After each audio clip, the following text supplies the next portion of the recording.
Good morning. I'm so glad that you joined me this morning. Thank you for joining me and for studying English.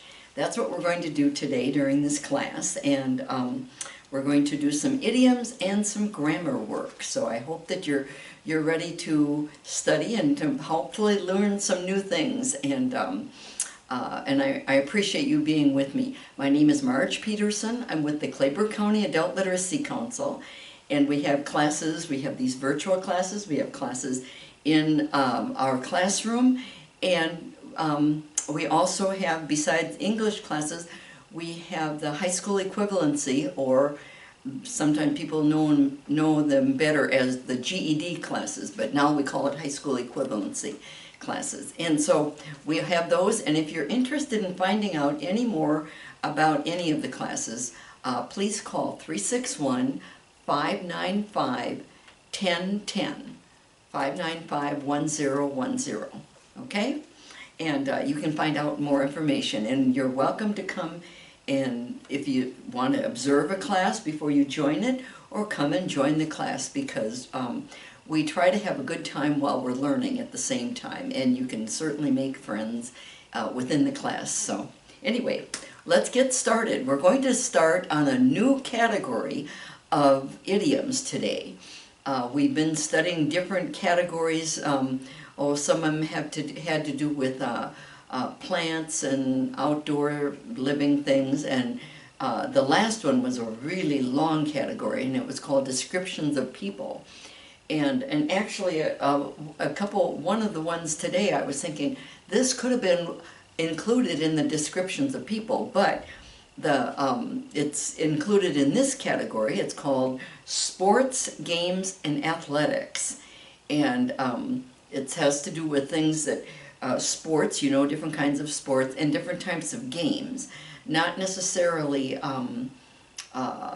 board games and that sort of thing, but like games of sport, different types of games that you play.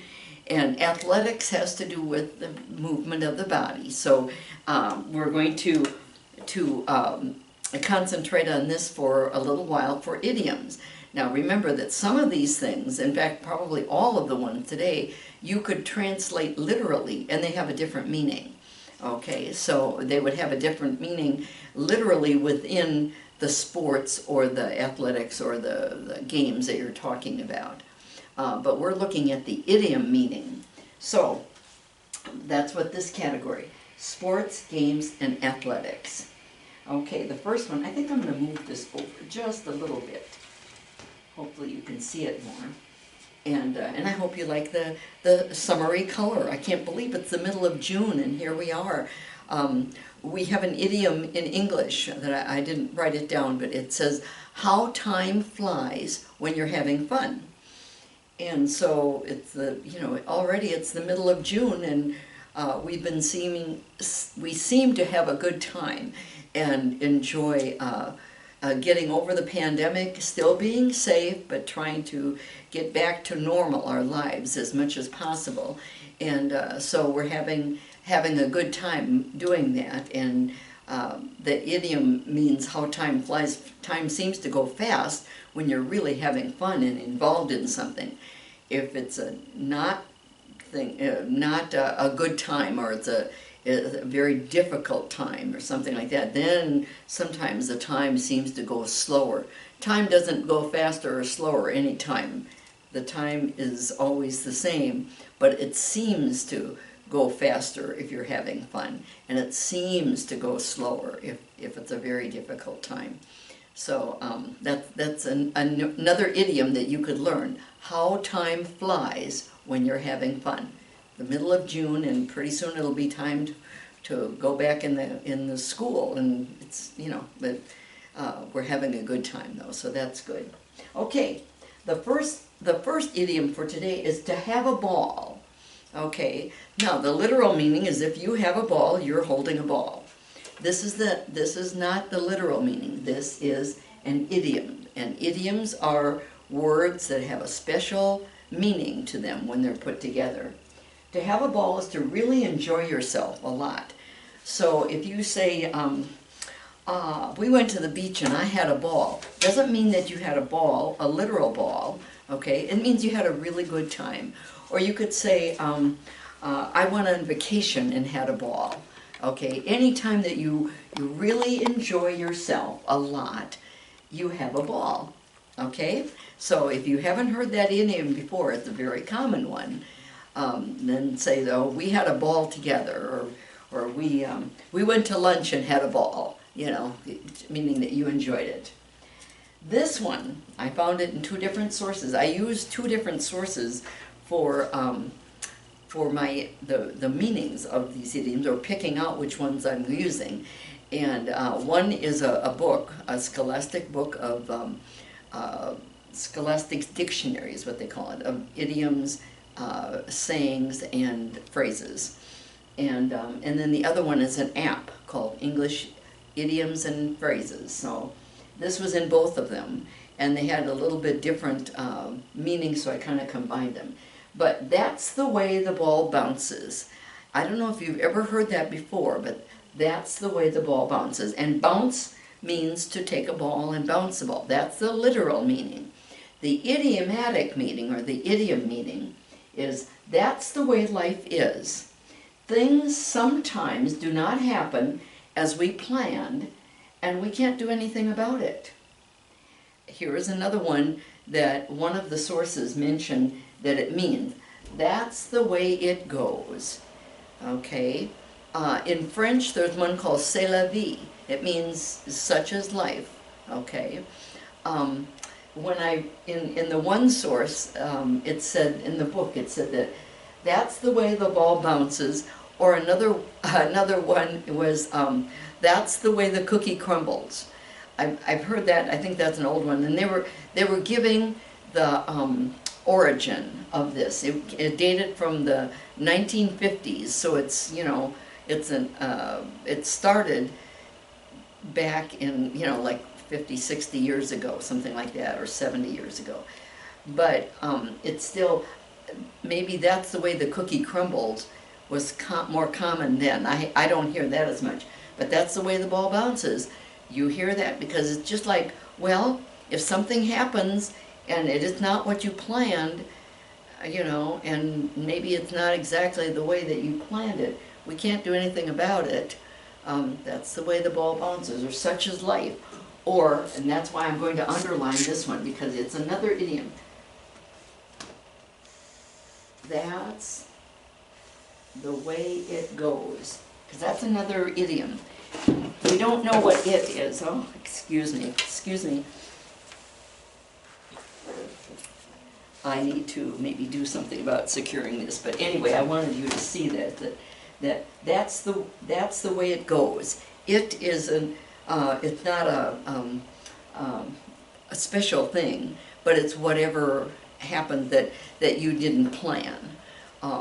For example, let's say that you plan to go to the beach, for example, and then it starts raining really hard and everything, so you don't get to go to the beach because it's not much fun. Maybe it's thundering and lightning, it's dangerous even, so you don't go to the beach, so you end up having a picnic inside your house or something like that.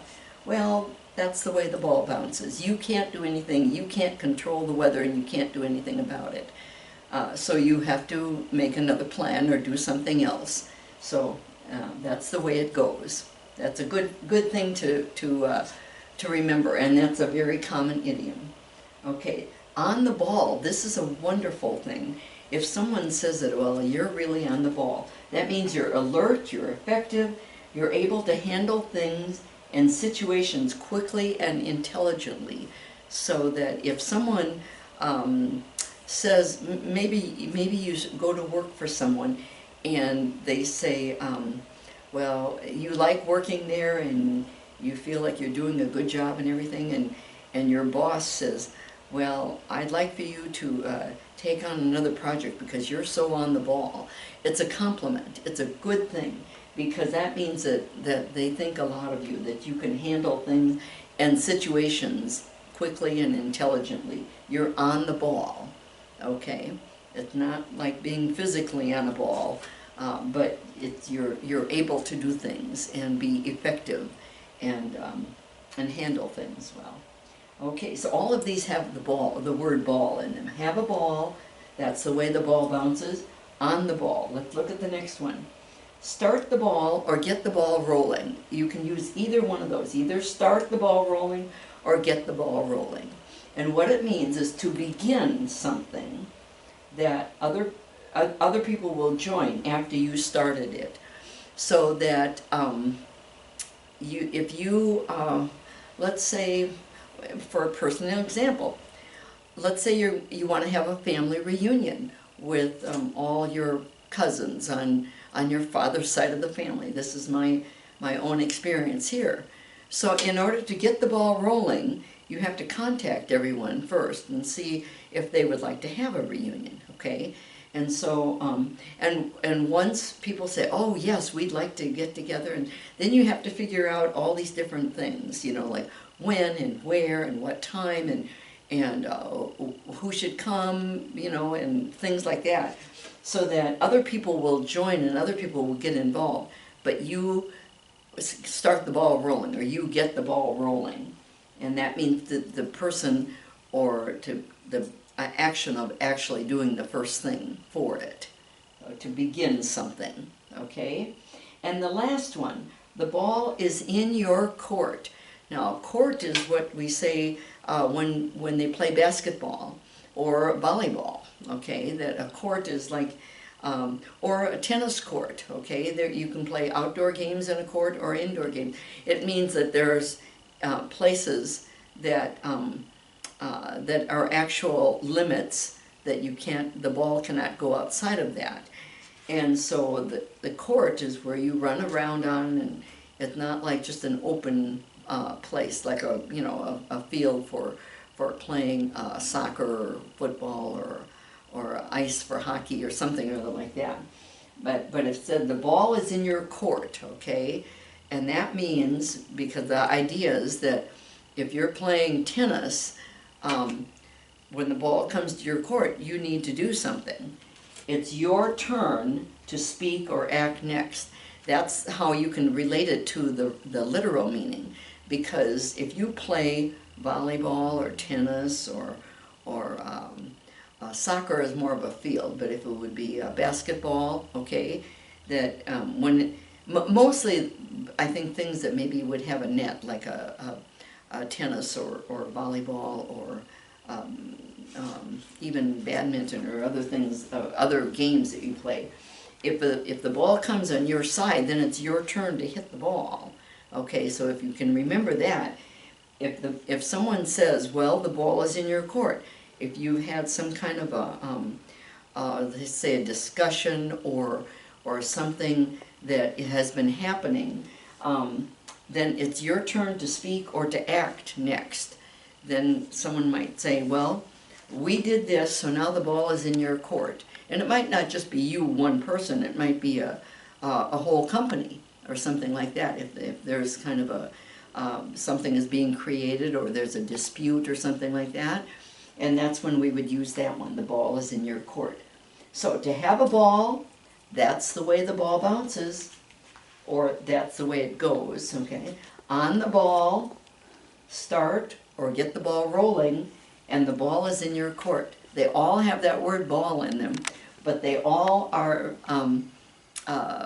so they're idioms that have the word ball, which is like part of a sports or athletics or a game of some kind, but they have a different meaning. So I hope that you have learned something and that you will use them, because these are all very common idioms for living, okay?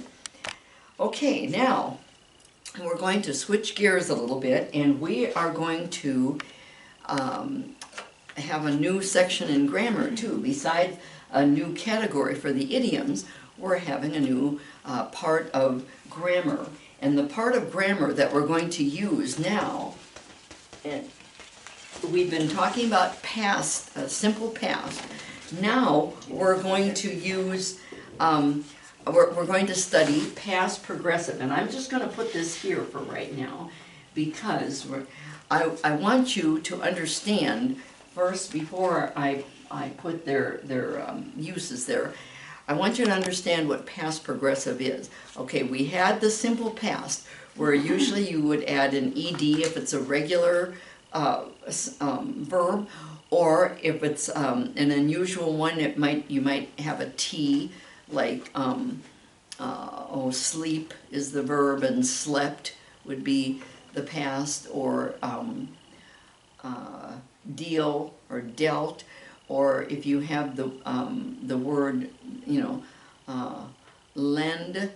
lent would be another one. That there's different kinds of endings that you would have, and we studied those. But now we're going to look at the past progressive.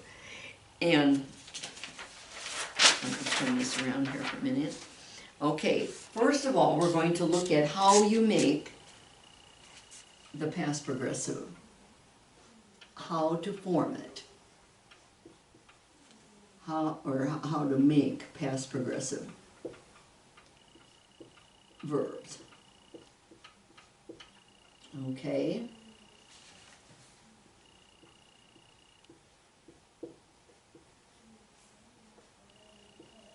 First of all, you have to know that it's in the past. Okay. I guess I can put right here. Those are the uses, but you use it to show that something was in progress, and that's why it's progressive. Okay, progressive has the word progress in it. So if something is in progress, it's like you're doing. If you say, "I was sleeping last night," okay, that means you were in the process or progress of sleeping. But do you notice if I say, or maybe let me say, he was sleeping all night.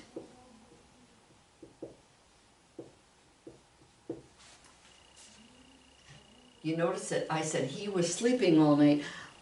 I didn't say he slept all night. That's simple past. But if you say he was sleeping, what's different about it is that you have a helping verb, either was or were, and you put an ing on the end of the verb. So that if you have, let's say you have the word read, okay? If you say, I was reading, you singular were reading, and then third person is he, she, or it. And if you have an it that reads, why, that's very unusual. So he, she, or it was reading.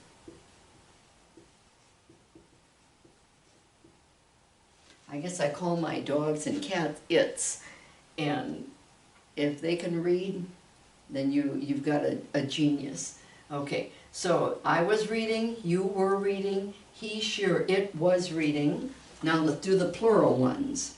I, plural, is we, and all of these are were.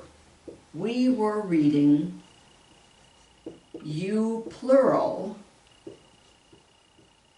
and I'm going to put that, were reading.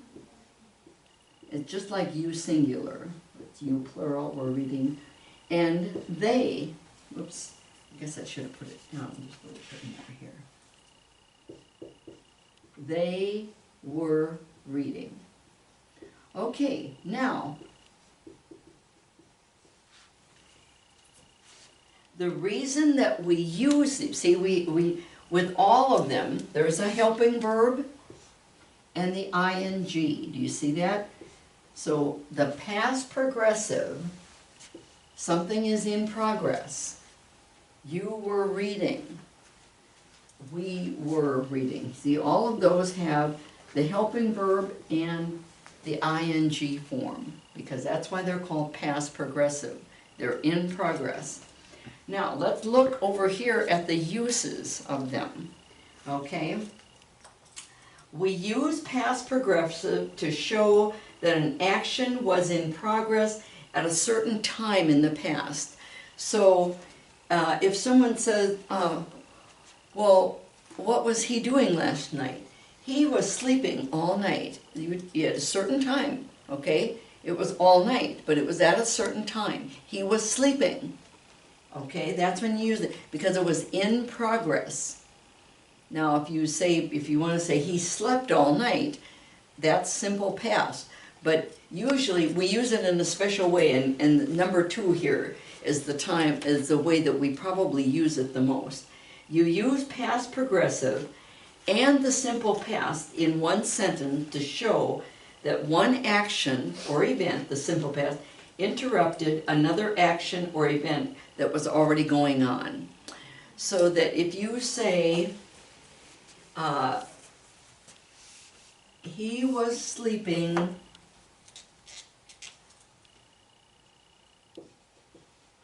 when the phone rang. Okay? Phone rang is simple past. You see that? That's the simple past. But what was happening? What was in progress when that happened? This is the past progressive. He was sleeping. That happened first. And then the phone rang. So when the phone rang, we're going to study this some more. So I'll show you different words and different ways that we make the sentences. But usually we use the past progressive when we're going to say something else happened. That's the most common use of it. So that if you say, I was reading when the dog barked, or something like that, okay? It could be any of these. It could be he was something, because you're talking about past, something that was going on in progress when something else happened, okay? Let's look. You see, we have the past progressive has that helping verb was or were, okay? So if you had the sentence, she was, this happened last night, she was driving when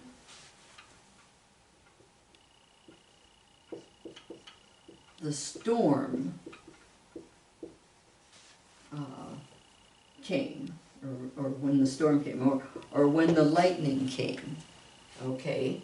She was driving, the storm came, okay? So this was in progress, and then this happened, okay?